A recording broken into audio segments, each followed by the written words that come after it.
यह कहानी उस समय की है जब राजा विक्रमादित्य अपने अद्भुत न्याय और बहादुरी के लिए पूरे राज्य में विख्यात थे।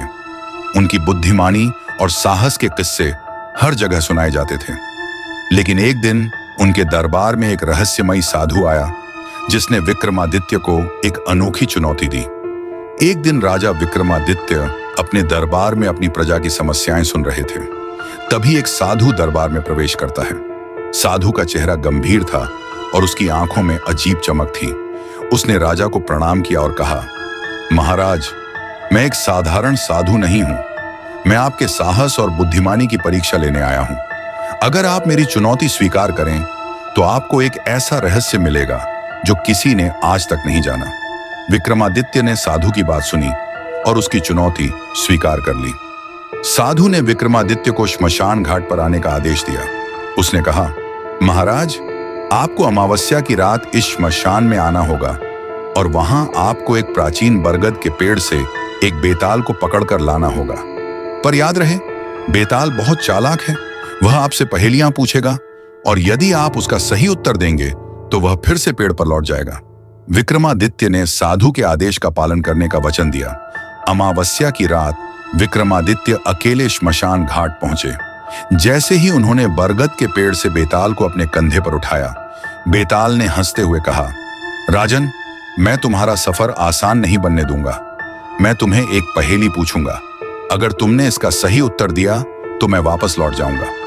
पहेली थी, 3 भाई एक ही स्त्री से विवाह करना चाहते थे। जब वह स्त्री बीमार पड़ी और मर गई तो तीनों ने उसके शरीर को चिता पर रखकर अग्नि दी।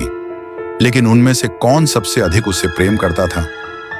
विक्रमादित्य ने गहरी सोच के बाद उत्तर दिया, तीनों में से वह व्यक्ति जिसने स्त्री का अंतिम संस्कार किया वह सबसे अधिक प्रेम करता था, क्योंकि मृत्यु के बाद भी उसने अपने प्रेम को सम्मान दिया। यह सुनते ही बेताल हंसते हुए फिर से पेड़ पर लौट गया। विक्रमादित्य ने हार नहीं मानी। वह बार बार बेताल को पकड़ते और हर बार बेताल एक नई पहेली पूछता। एक बार बेताल ने पूछा, ऐसा कौन है जो बिना आवाज के चलता है, बिना हाथ के सब कुछ पकड़ता है और बिना मुंह के बोलता है? विक्रमादित्य ने तुरंत उत्तर दिया, हवा। हर बार बेताल को विक्रमादित्य की बुद्धिमानी पर आश्चर्य होता, लेकिन वह फिर से पेड़ पर लौट जाता।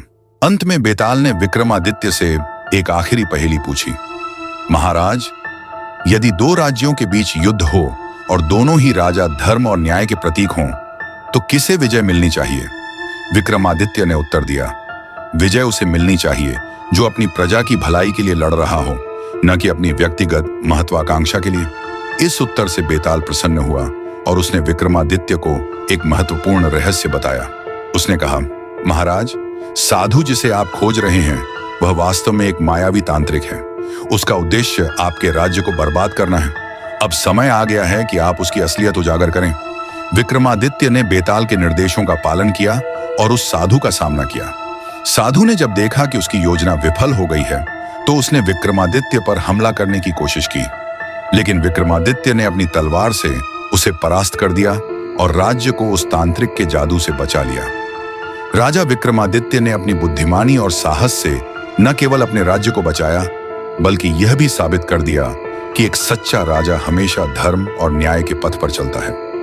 उनके नाम की गूंज पूरे राज्य में फैल गई और बेताल की कहानी उनकी बुद्धिमानी का प्रमाण बन गई।